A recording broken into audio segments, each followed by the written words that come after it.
select your answer. When you are ready, show me your papers. Yes. So, A, B, C, or D, please.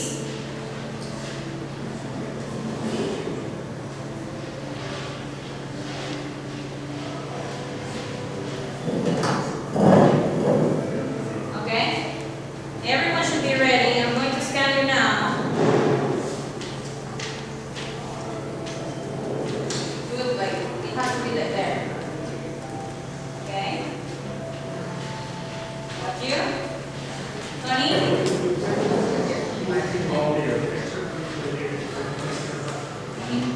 Here, let me go in your folder. Okay, gotcha. Okay, gotcha. Carlitos, okay. Okay. Perfect. Tony, you're listening? Perfect. As you can see here, I have these results. I just click on check. Okay, and here, I will update the answers. You can see the answers there.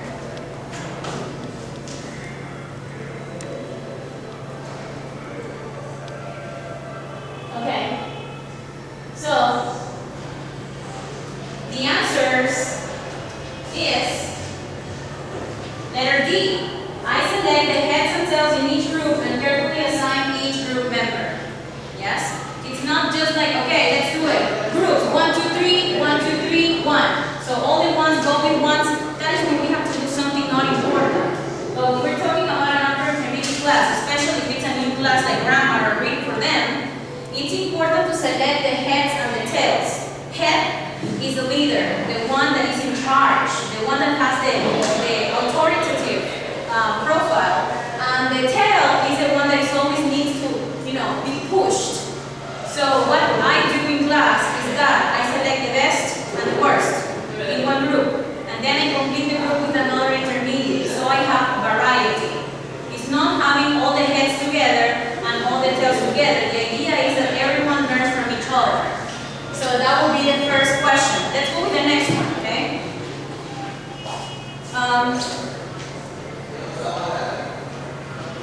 Next one. Next question.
Okay, so that's my question.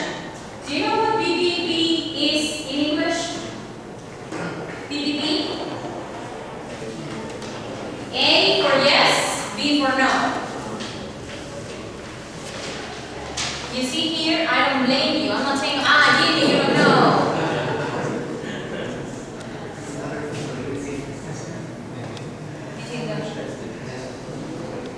No, it has to be done.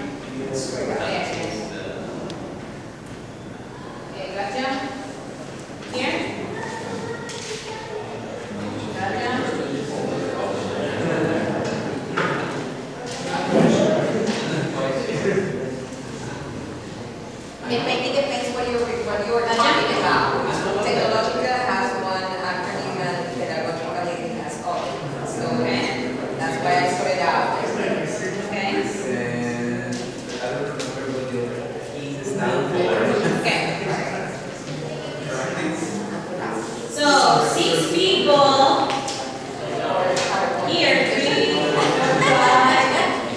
Hey, 6 people here says A, and 1 people said D.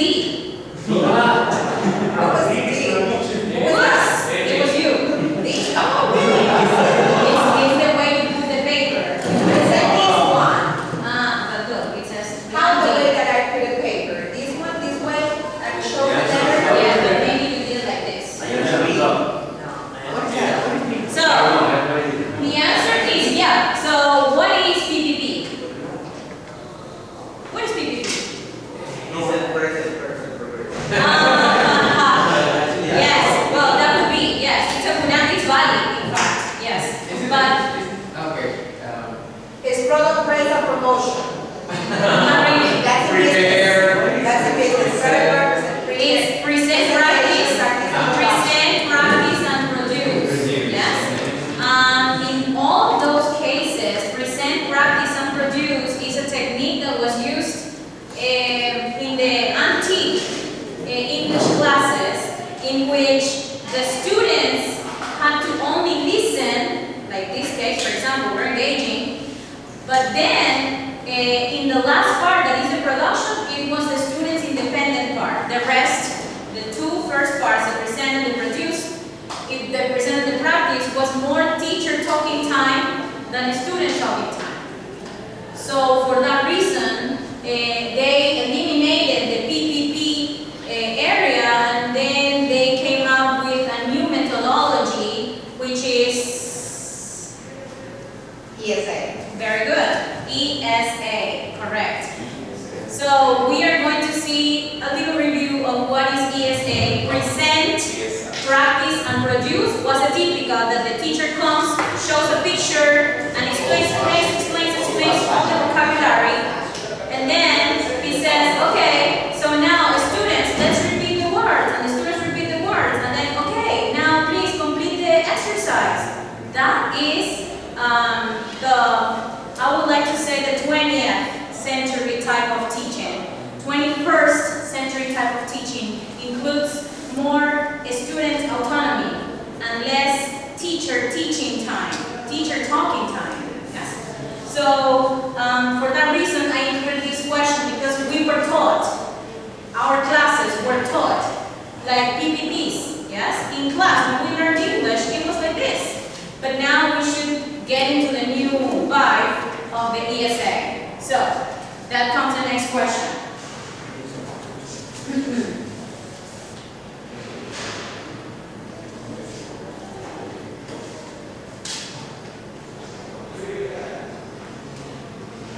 Okay. So, do you know what ESA means? Your answers. Are you sure? No cheating, you cannot tell your partner. Okay? Yeah? Where were you? There's no, I don't remember option. What? No, it's not really.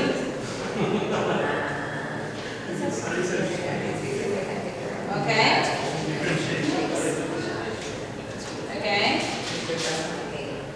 Okay, perfect. So, ESA means engage, study, activate. All of it at a hand, at least. So, as you can see, I'm going to put outside. As you can see, you don't know, if I don't tell you, you don't know your answers. When I finish the test, I will print my report card. There's a score sheet that is done immediately. I don't do anything, I just scan your things. The student is the one that is doing everything. Right now, I'm just explaining a little bit to review. Oh, design. That's number 1, yes? So, engage, study, activate is, Visita sent us some, I said not only one, but many emails, I think 2 or 3, I'm not sure, about ESA. And in the ESA methodology, first, you have to keep them attending. paying attention. As you see, sometimes you lose the student's attention every 3 minutes. So every 3 minutes, if you're sitting down, the student will sleep. The student will not be able to do the whole thing. The student may probably just want to go home. So every 3 minutes, either you stand up or you just go around and monitor, etc. That's why we do the engaging type of activities. And the first thing you do before you leave class, now, okay, students, open your books. Where did we stay last week? No, it's more like, hey, how are you? Did you remember yesterday's class? Yes. Well, today I brought this activity we're going to do with a cell phone, so you're going to play charades. Let's remember the words. And you put here, okay, so let's make 2 groups, heads and tails, obviously, remember. So put heads, tails here. So let's go. Or girls versus boys. It's just an engaging activity. It's more like a competition thing. So that's engaging, 3 to 5 minutes, no more. After that engagement, you can study. You can go directly to what you want, the objective. But first, you have to sell your product. That's why you have to engage. And then active studying means you giving a model, not explaining a class. You give a model of what you want, and students have to develop that themselves. We're talking not about beginners, we're talking about intermediate, upper intermediate students. They know instructions. So you just model language, and they just go with the flow. Like, I didn't have to explain to you that one more time. I just did it once, and the rest was yours. And then comes activating. Activating is independency and developing the student's autonomy. How will they use the language in an independent class? It's not, independent doesn't mean here, this is a paper, complete the worksheet. Independent means we're going to elaborate, we're going to create language, not from exactly what it says in the book. The book suggests many things, which are good, but you can come up with real things from Ecuador, from Guayaquil, from what's happening, the earthquake, etc. And that will help them connect reality versus something that is imaginary, that is language. So that is why they created ESSA and ECCE. ECCE is with one engagement, a good engagement. You can teach 1 hour of class. One engagement. You show them a video, that's engaging. A little. But the video must contain something, like I tell my students, delicious. So you could get fully control on your class. So I will show you next week in the listening part some tools in which you can edit videos fast, in a very quick way, and you can make the video stop and ask questions, and students have to answer. So that way you don't keep them only watching. Sometimes they take out their cell phones, etc. So that is why they came up with not the PPP but the ESA and all the variations of ESA. My next question has to do with cell phones. Let's see.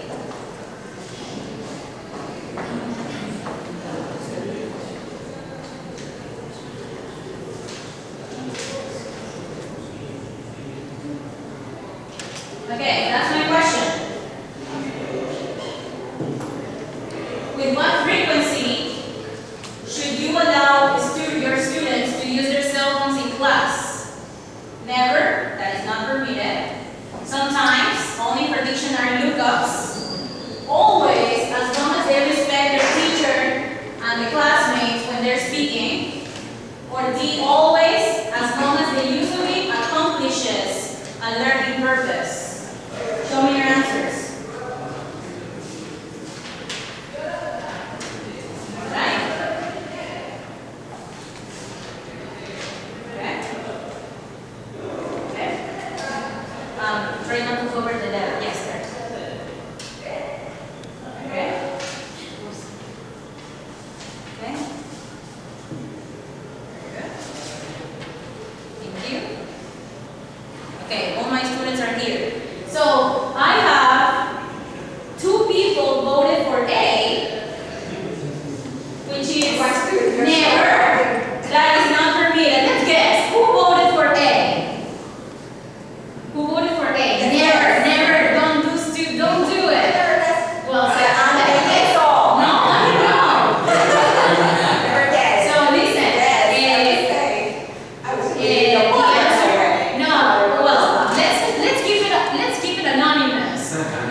It's always as long as the use of it accomplishes a learning purpose. It's important that everything you do with your cell phones has a purpose. In class, it's not like, okay, you can use it for Google. You're there. They don't need to Google it if they're freshmen, for example, but when they go to another level, I think it's necessary that they should look up the words for themselves. Yes?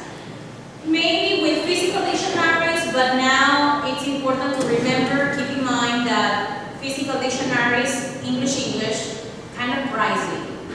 Yes? They're difficult to carry too. Exactly, thank you. Yes, they're very difficult to carry.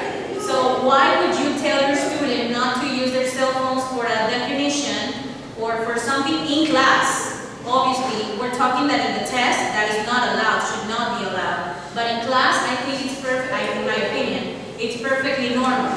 Now, the books say that as long as you use it for a learning purpose, they can have it. I sometimes tell my students, hey, tomorrow we're going to have a formative assessment, what we're doing now, but about the book, a reader. Bring your cell phones. They know they have to do it. Okay? And that has a learning purpose. What is the purpose in this case? What is the purpose? What will be the outcome of me telling them to bring their cell phone? What will we do? What do you think we will do? Very good. Vocabulary. What else? What else can we review? Excellent. Summaries. We can review the characters of a story.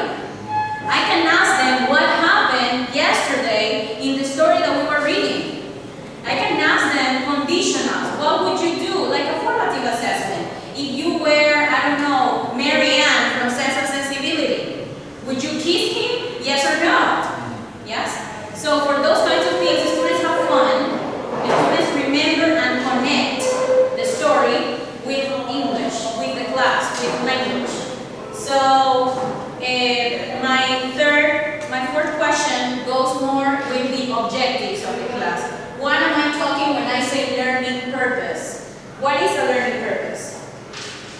Let me see. Let's see this one. Let's see. Full charges. Okay? When you are writing your class objectives, what kind of verbs should you use? Should you use? Not the ones that we use, but the ones you should use. Non-action verbs, mental activity verbs, and action verbs, or cognitive skills verbs, 6 categories. Show me your answers. Tony, you're going slow today. Why? Yeah, it's true. It's astonishing. Maybe I haven't changed my seat. Yeah, you should. So recommendation. Tony is about too much for you. Okay? Yes, I don't know. It's zipping me a lot, just to be honest. Okay? Maybe the fingers. A couple of things that I wanted to mention is also that I know that the hardest time for you to work is at 7 o'clock in the morning because, people come completely asleep, especially on Monday. It's really to wake up, even the teacher, not imagine the students, it's really hard for us to keep working on that. And as Andrea said, it's a very good activity. Instead of you being worried about getting out to find out your cup of coffee, is first of all wake up your students. Okay, first of all wake up your students. Yeah, because I do experiment about the energy flow inside a class. When you're sad, your students receive your class quite sad. So, and it is not a matter of, I would say, a legend. In fact, I suffered for a long time. I'm just passing very extreme moments in my life, and for me, it was really hard to be in front of the students and smile. But if I wouldn't have done that, my class would, break it into pieces. And be careful with your emotions, sensations, and problems. Try not to transmit in the class. I all the time learn in a university that in the moment you lock the door or close the door, all your problems are there outside. Inside there is a clown, a person who needs to show show the show, all right? Why simple? And so if you cannot be energetic at the beginning, try to at least motivate the students to be energetic so that energy will come to you, and I'm sure you will keep on working very hard. I really recommend that. I strongly recommend it. The other point that I consider also quite important that Andrea mentioned is about the use of technology in class, which is good. I do agree with all the things that Andrea mentioned about how to use technology in class, but I would not accept when the teacher is chatting or the student is chatting behind and the teacher is allowing that. That's So not a learning purpose. Right, exactly. That is not for a specific purpose. That's right. But there are some students who go downstairs and complain that why we are restricting them their possibility because they're professionals and they have their professions. And you know that some of them go downstairs and start complaining, even though we try to reinforce that. Right. And it's not permitted in those cell phones for texting. I, for example, tell them, if you are texting, or if you are sending a message, or you are answering a phone call, not inside the class, you know that. Some of them get angry and say, no, but I hear and pay for my course. And so that's something that when it's You know the problem. You know what the problem I've learned because I've used a lot of university students, and university students used to do that, and then I remember when I was explaining. So instead of trying to punish them and take the cell phones away, I asked a question, right? And I said, okay, you Carlos, tell me about what did I say? Try to summarize the class. And he said, blah, blah, blah. And I started doing this. Sorry? Could you repeat again? So when the person gets, you say, you know how I feel now? Put away your cell phone there. I do really appreciate your respect to me. Reflect. So instead of trying to push it on them, because I would say Latin American people will not accept any attention calling in a certain moment because we're mad or we didn't sleep pretty well or things like that. So we get angry with somebody, especially when we consider we're in a high position that a teacher will call me because I need to, finish a business or doing something there. So try to do it and create ways to make them feel how you really feel, talking about respect. That's the idea. So in that moment, for sure they will reflect. Because in the moment that it comes with I would say a qualitative assessment on your teacher survey, most of the students complain about the teachers should be more demanding about the rule not to allow the students use the cell phone in the class. Or the teacher should be more demanding about the rules. The teacher blah, blah, blah. But it's just saying about their critics in some areas that the teacher is not, or set the rules at the beginning, but is not making the rules respect. But what is you mentioned, Angelito, is very important because what you say is really true. But what I could suggest that it is the way. Try to create a way depending on the level of or the age of the students that you are dealing with. Okay, that's what I said. Sorry, My next question. Okay. My next question is, what is the difference between error and mistake? Because we made a mistake. Hey, you made a mistake. But what is the difference? Now I know. Now I know why it's low. When you make a mistake, you say it.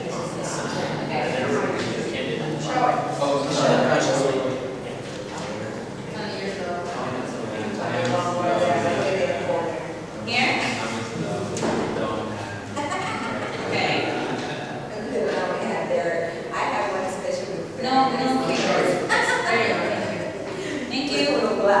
Full of wax. Thank you. Thank you. All right. So, there are two students that say yes. I would like to know what is the difference. I think I know the difference. Yes? Yeah. A mistake is something that you made, but you can identify. You can notice that you made it. You made it wrong. But Right. an error is something that you don't even notice you did. Fossilized. Yes, fossilized. Correct. Yes. And But the other thing mistake, that you say is a slip of the tongue. sometimes it is, that's a mistake. It's accidental. Yes? Mistake is something that is accidental. You say, for example, maybe later I say, people doesn't. And suddenly I'm like, no, sorry, people don't. It's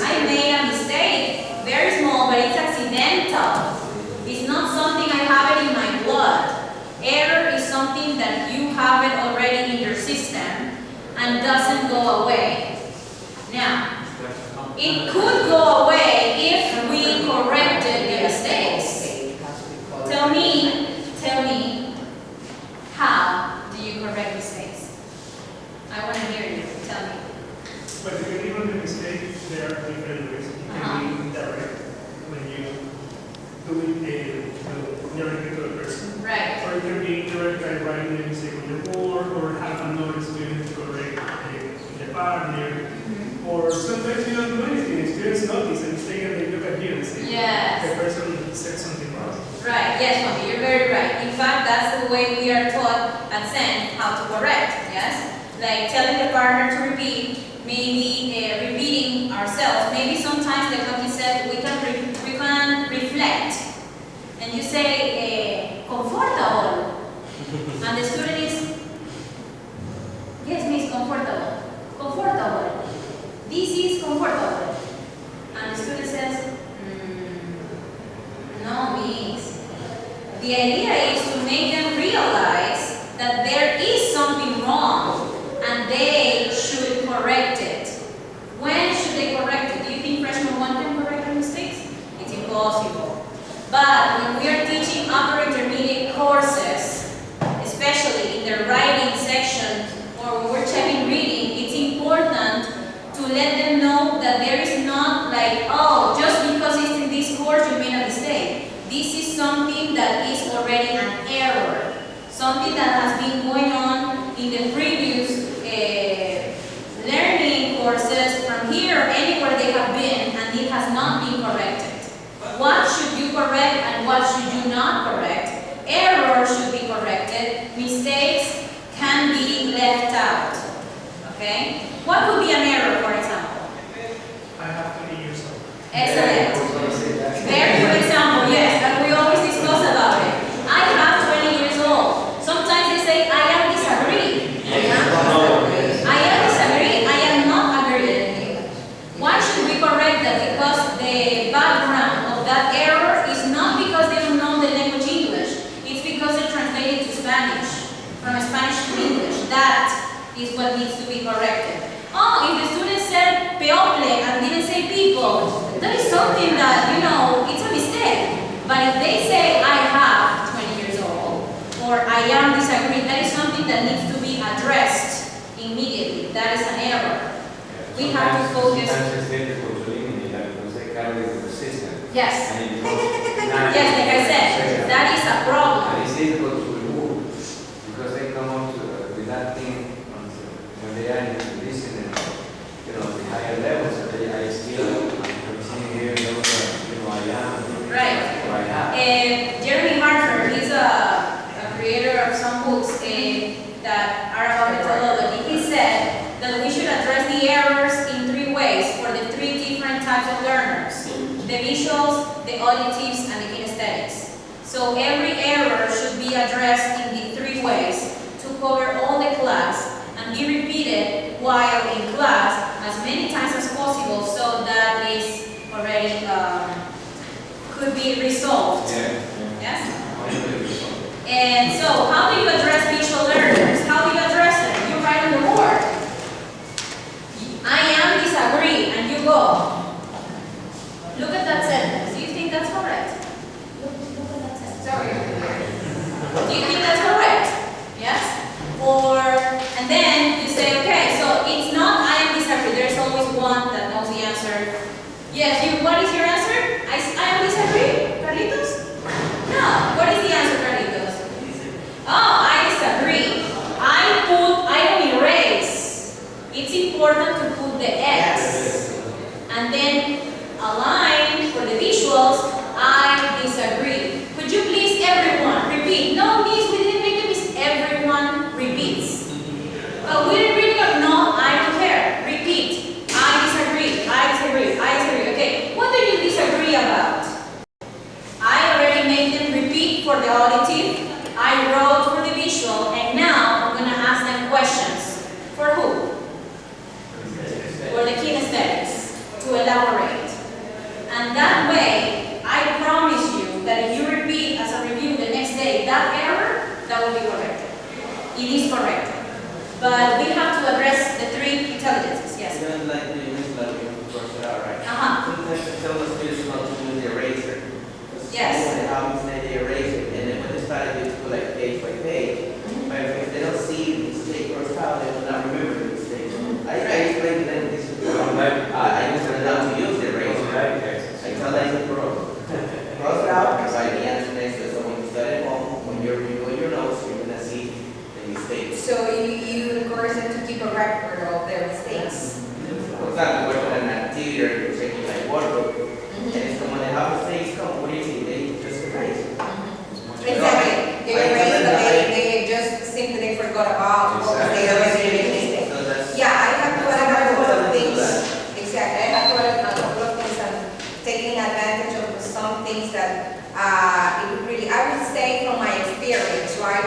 Something that is very important is about board organization. Board organization gave us the idea which part we are working on. As you know, the part that you have to write the objective and everything is already set up. You forgot about that and the rest of that. And also the use of color markers, right? Because you need to emphasize certain area or certain word or certain structure that you are introducing as a new one. Thank you. All right. And the point is that it worked a lot to me that after what Andrea mentioned, I keep a record on one of the corners like error correction corner. So I wrote them all the mistakes even without noticing, especially when you are making group work here where you just pass the listener, not being there sitting down on the place, listening, and then you've got about a couple of examples or write it down there. And no problem, before they go to the recess or that, you just, let's focus about that, error correction corner, about grammar, pronunciation, and then they will say, how do you say that one today is? Friday or Friday? How do you say it? No, it's Friday, okay, everyone, and just repeat it. So, and then after that you say, okay, keep a record on that, on a section of your notebook that we will call error, error, correction area, or whatever you decided to put it. Some of the teachers that I said, especially the young, will say the losers ones, okay, that you say that, okay, the losers one section, you know, especially with the twins program, right? That is one of the things that I had added and the other I forgot. You wanted to say something? I remember something nice I saw at San this when I just arrived. I saw a lot of papers also Pasted there, yeah. there, and they had phrases in English. Yeah. But I didn't know why they were there until the students told me, oh, the British teacher told us that for every phrase that we say in Spanish, we have to bring the phrase written in English, but in English. And it's a nice way to That was a remind nice them how to say a phrase they often forget. Exactly. That's You're going to explain that? no, thank you. So, you have received, it's just, let's take it as a souvenir from today. I will continue giving you some more information, but that is the chart that I generally use to write my objectives on the board. Sometimes I'm like in a hurry writing the objectives and I don't know what I'm going to write because I don't focus more as a teacher, but I'm not in the position of the student and what the student is going to learn. So if you could see that picture, you could see the questions that go from remembering to creating. So if the student is going to create something, you go to creating, and the question is, Miguel, can you read the question? Can the student create a new product or overview? Yes, what would be some verbs that we could use? Construct, create, design, assemble, develop, formulate, and write. Right. So today I'm going to have my students write in a piece of paper a paragraph about their family, freshman 2 or freshman 1. So I will say to write a paragraph. That is an action. What is the purpose? What would be the verb? Create. To design, to come out, to formulate.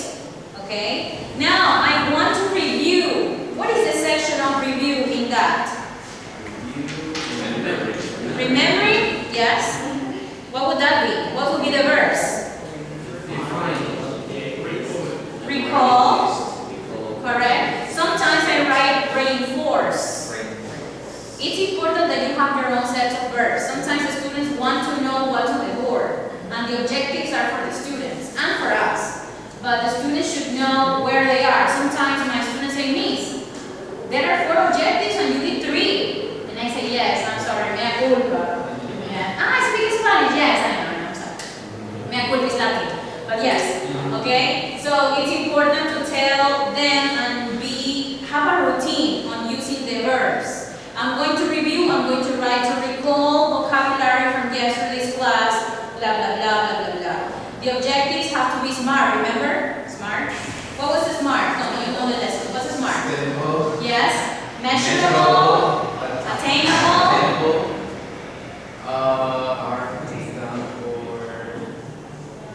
Miss? I gotta see right there. Real. Real. And time.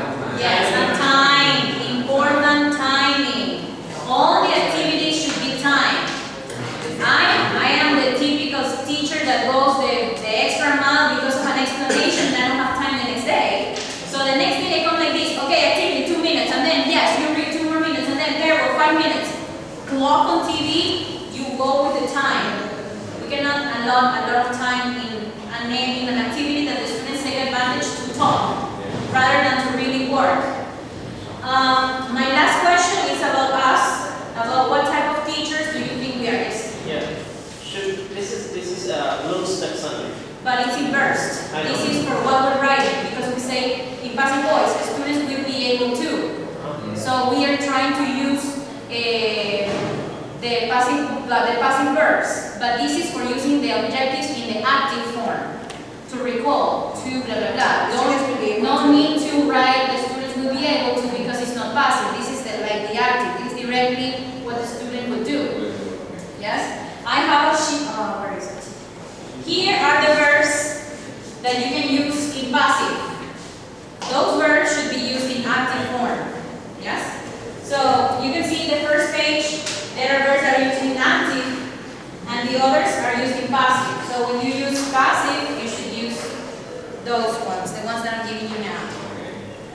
So you know which verb you could use. Okay? That's more like a structural thing. Let's do the last question. What type of teacher are you? Oops.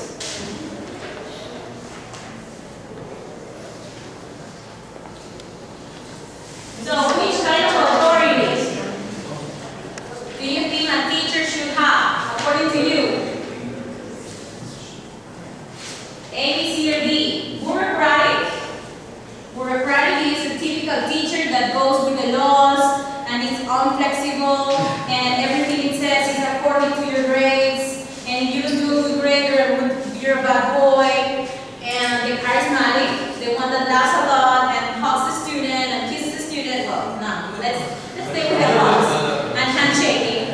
And the one that likes to hang out with the students after class, go for a juice downstairs. Don't mention names, please don't mention names.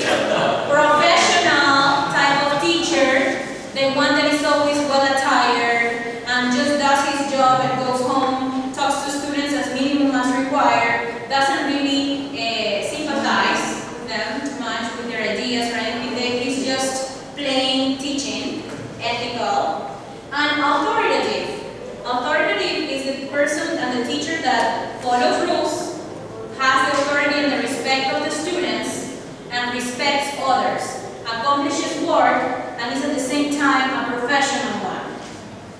In your opinion, which type of authority do you think we should have?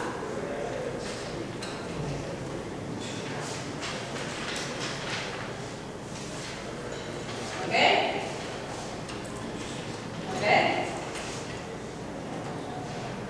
All right? Okay?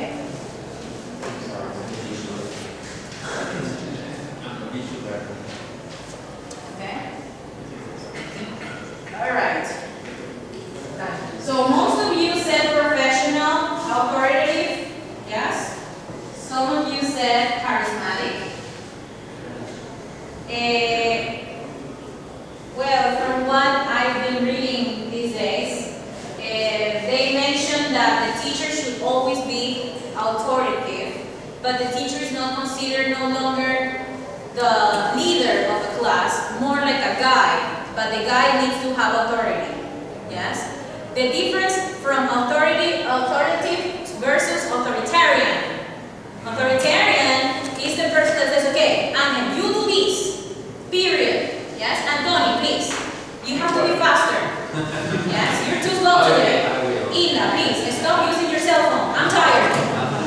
That is authoritarian. Authoritative is a different concept. It's being professional, charismatic, bureaucratic, and at the same time follow the institution's rules.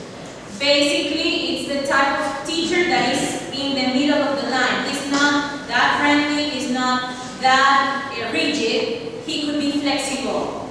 Authoritative teachers are independent teachers. They don't require the authority, the biggest authority in this case we have her here, to solve problems. Because the authoritative teacher knows what he or she has to do. Basically, that is the definition of authoritative.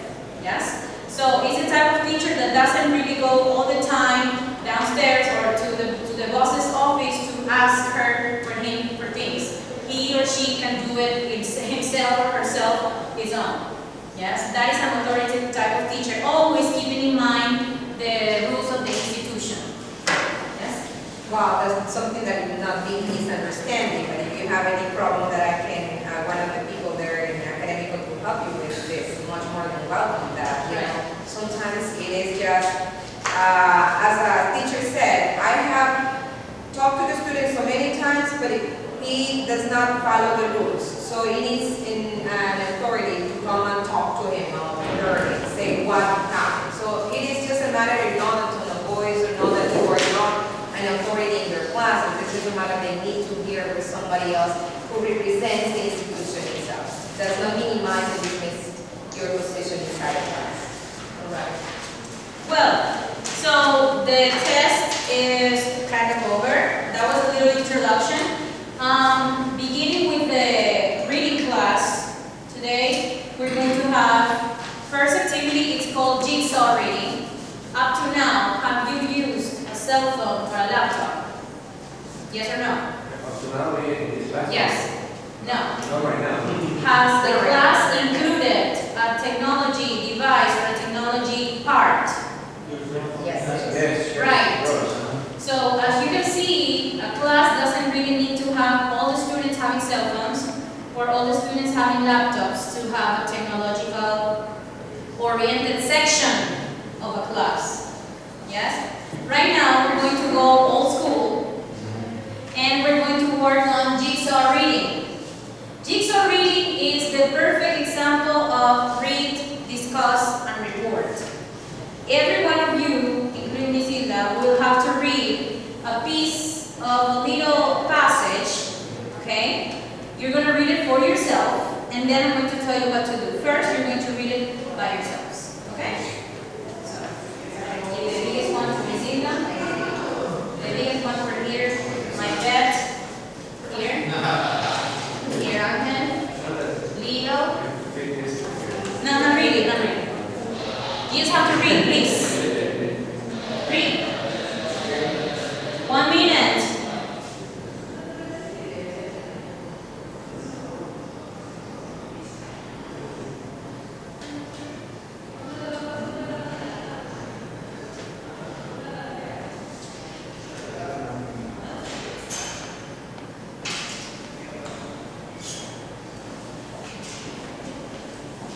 Seconds.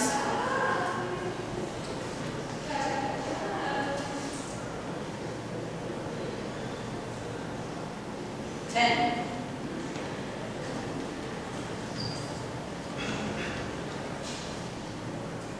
Okay, thank you. Put the papers backwards. Now, I want you to tell your partner next door what was the article about. What was the piece of passage about? So you, Carlitos works with Miguel, and Jimmy with Leo, Angel with Juanqui, and yes, all right. So let's do this. 1 minute. No, talking.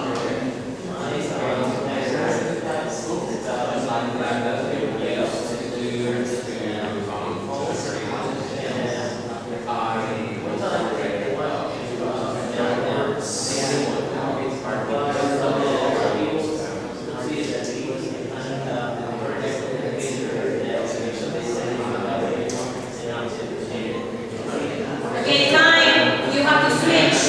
Switch. Now tell your partner.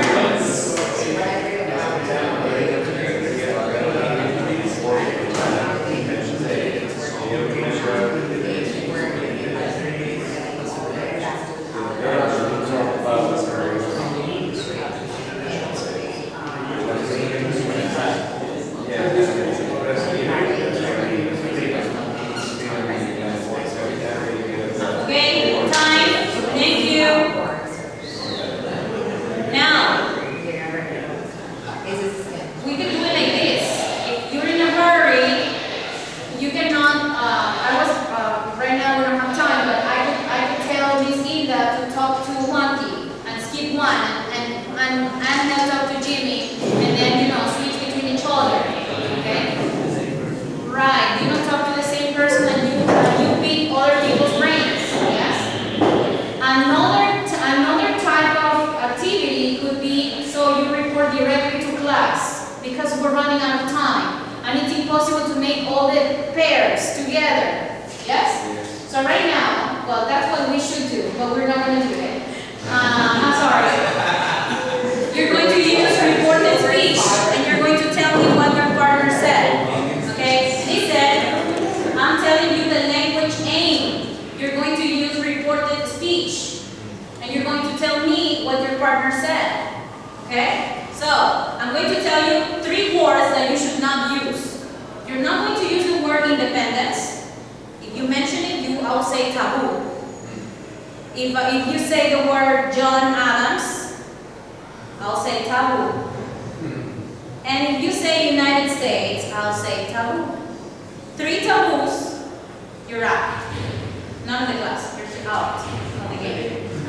Yes? So what am I doing right now? I am turning a class into something different, something that is working in pairs, working in groups, speaking, discussing, reporting, using a language structure, and I'm also playing with you, telling you not to use certain words, for example. Now, what do students love to say? Because. What else? But. They say and to connect ideas, they say and. So when you're teaching reading, for example, you can tell them, hey, we're not going to use and. Let me teach you this word. Moreover. Let me tell you this word, in addition. And you tell them when to use it. So they don't only write it, but they also speak it. So when I write taboos like because, I teach them the word since to express reasons. Or due to the fact that. So when they're reporting, they're like because, taboo! The next one, taboo again. And the other one, because again. Okay, that group is out. No participation today. Let's continue with the next one. That way, you can engage the students. You have them attentive to the words. And they're like, what is another definition for since? What is another? Tell me this other word. And if they say another word, for example, sometimes I don't eliminate them from the game, but I add another word. Yes? We're talking about cities. And I say the word city is out. The word Guayaquil, out. How would you define the city? And they say citizens from where I live.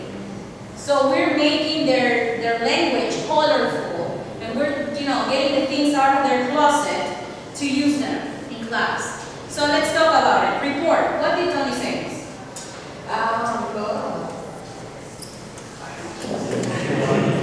But he said I'm not mentioned, no. Okay. Not really, we're not playing. It's just an idea you can use in class, yes?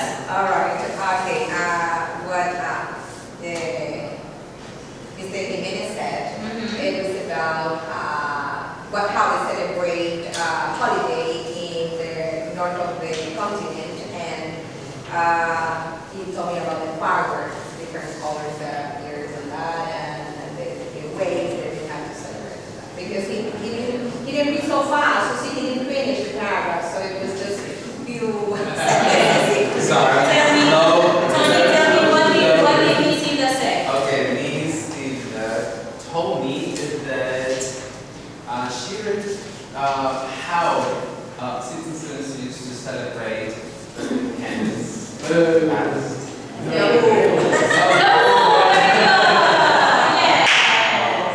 I add another word. What was the name? And the We're teachers and we like to use relative clauses. So now I'm not going to say how. If you say how or which, you're taboo again. Go. again. Where else? I don't remember what it said. Okay, all right. Continue. But Andrew mentioned that when the article was about a bill that is from in a country in the north. In a country in the north. Very good. Okay. Next to Canada, I think we said. Yes. So this bill is special. Okay. Yeah, very good. Okay, Andrew, tell me.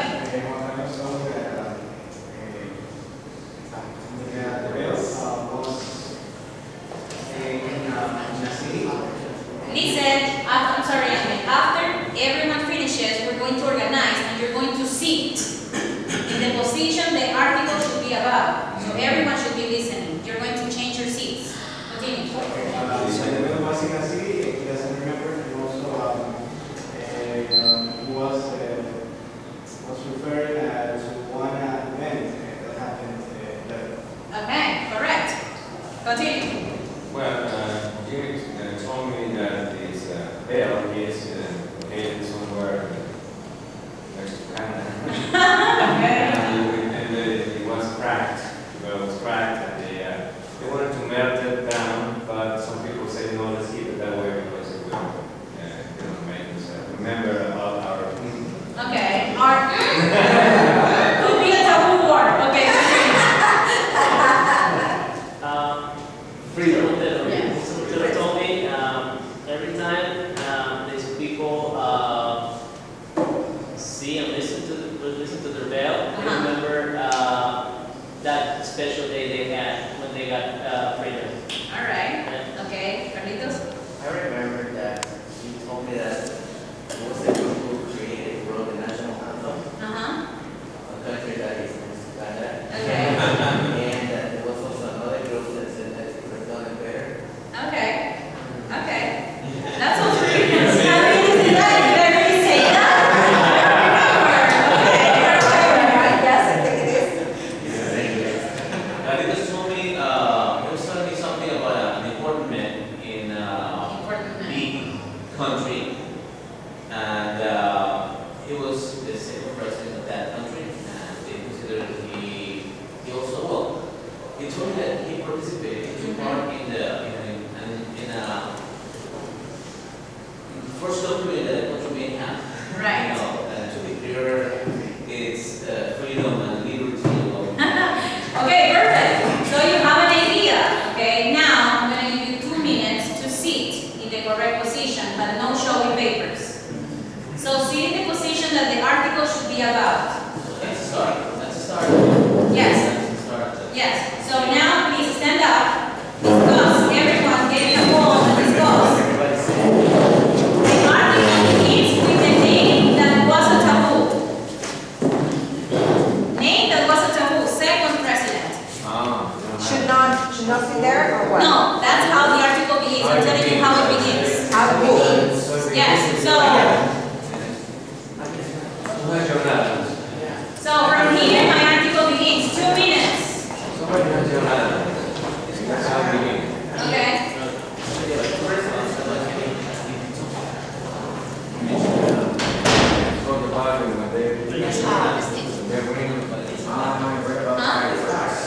Yeah, that's the idea. Basically, yes.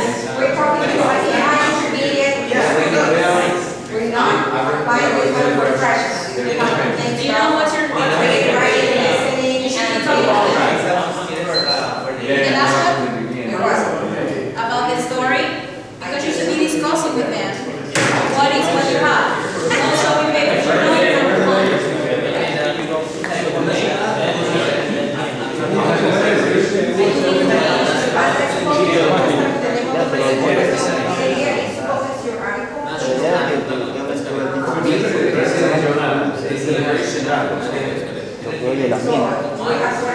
You know it from home. Right, that's why it's an inconvenience. 30 seconds.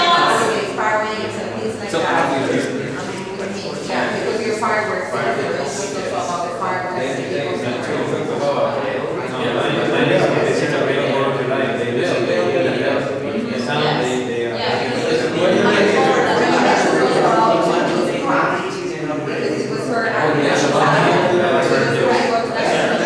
Okay, time. Sit down. 2 minutes. According to the order of the reading. Yes. So why you're sitting there in my. He's the first. He's the first. He has the first part. Oh, okay, I got it. You have to be one and the last one. It's difficult. That's the idea. It breaks people's in cracks. There's things there. Ready? You first and mine first.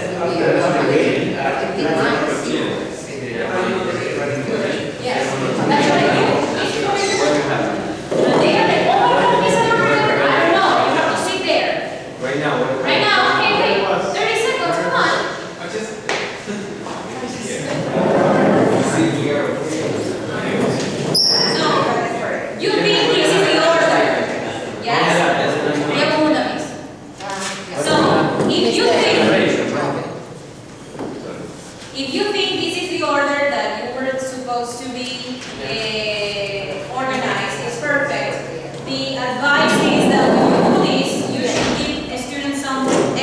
motivation besides the game. So at the end of the party, you do is like tell them, okay, if you did it perfectly, you get chocolates by the end of this day. Today, you get some coffee.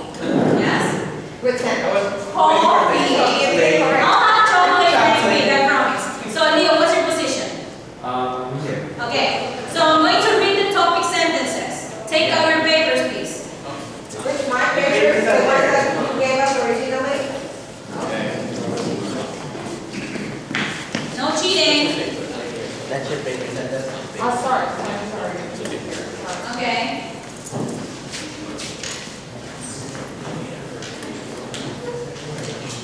Now check with your partner next door, please. Check. Show the paper to your partner. Show the paper to your partner. You are the first, yes. Do you want to make another change?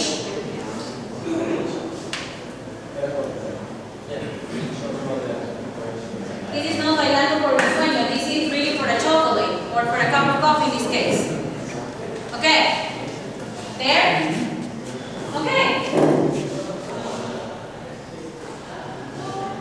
So, you sure you want to make any change? Any seat arrangement change? No? Okay. John Adams will became the second president of the United States. Next topic sentence. I'm reviewing topic sentence. John Adams' words may have predicted or inspired future independence. Is that you? No. No. Ah, you see, one mistake. Next. Go there. Every 4th of July, Americans have a holiday from work. Ooh, this group. Oh my God. I thought that was at the end. Huh? I thought that was at the end. No, they get clothes in order. So, for example, a freedom festival is held in Philadelphia, Pennsylvania. Sit. Keep on sitting. As higher than you should be sitting down. Estás grabando la tarjeta de icono. For example, a freedom festival is held in Philadelphia. Who's that? What's that one? No one? I got it 4th of July, we're going to have a holiday. Okay, so proclaim the Liberty Bell. Proclaim liberty throughout all the land. Unto all the sit down. It's yours. The Liberty Bell once hung in the Old State House. Sometime after 1846. At one time, the country in England, America the Beautiful, from time to time. So, from your initial position until now, could you tell me how effective you were? We were not effective because people, especially students, are not able to remember every single piece of information they read, and they miss a specific information because we didn't know about the coming instructions. So, for example, what you remember is maybe some words in the middle or some words in the end, but when you focus the most, we're at the beginning of that, how we started. And in the case of my dear Tony, he didn't remember about how the Tony is like, Tony is the typical student that when you play the telephone, he changes the whole thing. I wasn't there with the details. It's okay. That's what I think it happens to all of us, alright? In every class, Yeah, this happens. But maybe like the first time, but after like doing it like 2 or 3 times, they get it because they know. Yes, I mean, the first time will always be a mess. Then have to think with what The you said. second time, the third time, it will be better. This is something routinary for me and my students. And my students get like, me, so we're going to do jigsaw. Yes, today we're going to do jigsaw about food. Food, yes, Ecuadorian food. How very nice, what's my cost? The highlands. No, she's going to talk about Galapagos. They're predicting what I'm going to say. They're already giving categories to the things. And this is the way I sit the students sometimes. They stay in the other positions for that day. Because there is a typical comadre and compadre, yes, together, comadres together. So this is my way also to change their seats. And you don't know how to, separate them. Yes, those little things. You want to just like, okay. So, basically that's what it is about. I would like to share and discuss this with you. How did we do it? What were the steps that we followed to do this activity? What were the steps? What did we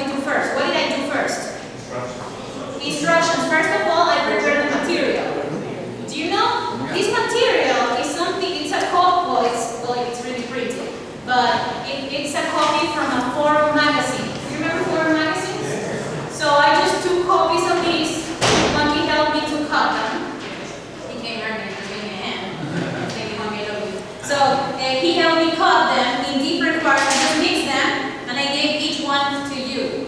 It doesn't take preparation time from us, but it takes time from their students, and that's what when we are being observed, that's the important part. That the teacher is like not like this, but more like monitoring, but the students are doing everything.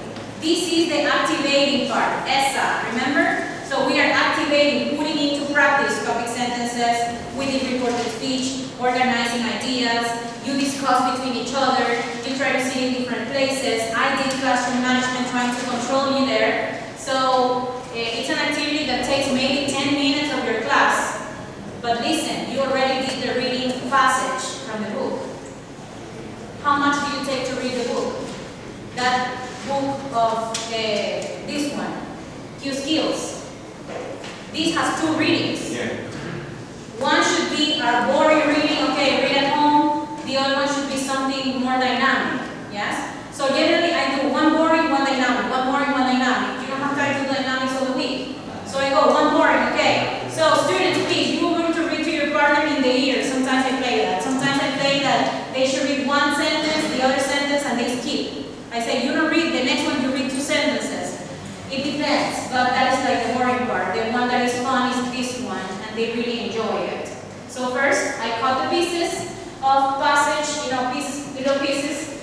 Then, what did I do? I gave instructions, yes? Then what?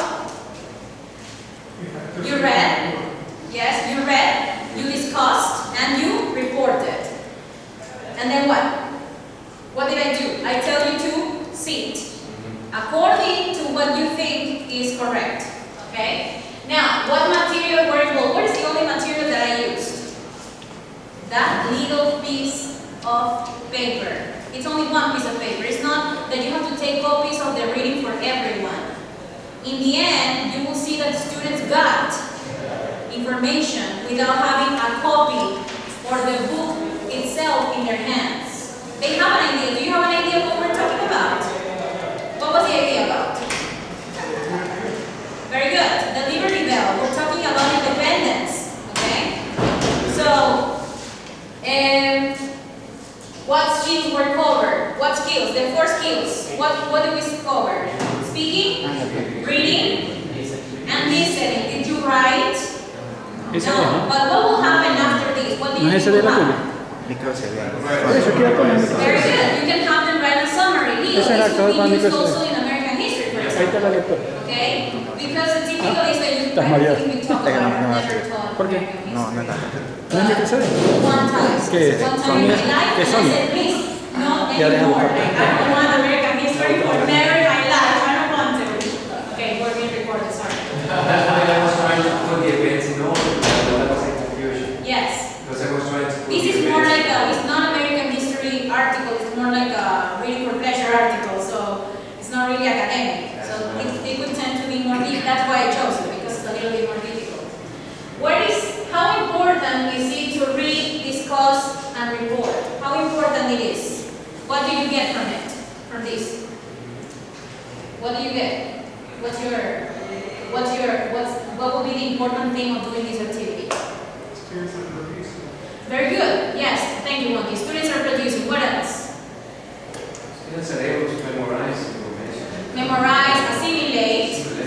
Yes. You could control their grammar structure. It could be a reading class, but you still can't control their grammar. Because you know, miss, I forgot what I learned in grammar 1 or what I learned in this level, but you could refresh your memory. What else? The reading is an active process. It's not a passive process that you have to read inside. Yes. Thank you, Andrew. Yes, correct. Reading should always be an active process. I think it's also a funny way they learn, because they don't even know that reading is input in their brains. They're just listening, and something stays in the mind. Some information stays without even noticing. Right. Yes. For them, it's something fun. It's different. Yes. Yes. I mean, yes. Generally, that's what happens, and that's true what Carlito says. In real life, you don't have to read and then write. You read and then talk and then discuss and then say, oh yeah, I remember what I heard, what I read in the New York Times, and you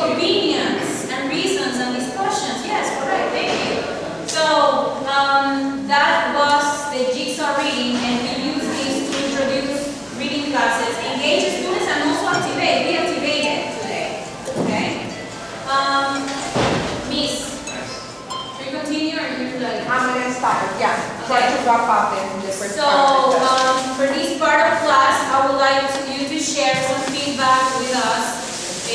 Giving there's something we should cover in the next couple of hours that we have. Or Bye. you, Can you use the pictures to answer questions? pictures? Pictures, yes, and use it with a phrase, for example, this is a picture of what? What do you think this is? Is this a lion? It's a good question, but no, you can't. There is no way still to make pictures. Yes, I have tried. But I recommended Missy that in the future we should have those cards laminated here in Accent. So each one can have a Flickr account. And when you want to do this activity, you go to the lab and say, please give me the Flickr cards, and you assign each card to the students, and you can do any test. The tests are so easy to be done. You can do it from your cell phone. You don't need a computer to do it. You can just, be waiting for the doctor and be doing the test. I was yesterday doing the test waiting for my doctor. Real test. I was like, yeah, I was like typing here. And when you go to your computer, well, you can see all the sample, the questions there, but you don't need any pictures. You can, so far as I know. But I hope they can make up that new thing. Well, before we go to eat, and the second part of class will also have students with technology, but now I would really like you to use your cell phones. So you are going to download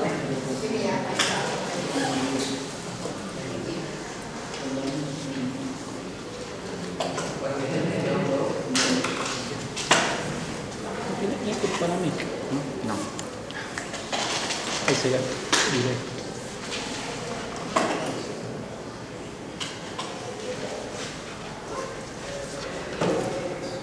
From the store.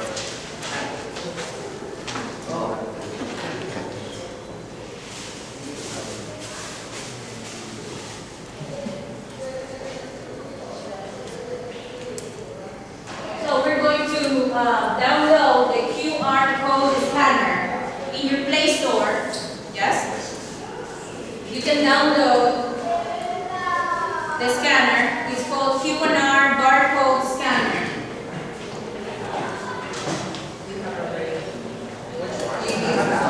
Yeah, let me show you QR and barcode scanner.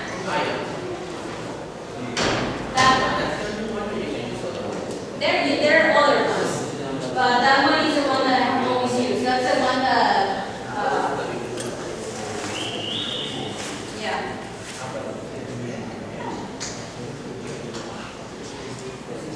So you can just download it and go for your sandwich, please. You can just leave it downloading, okay? I need you well fed. I should go for myself. You download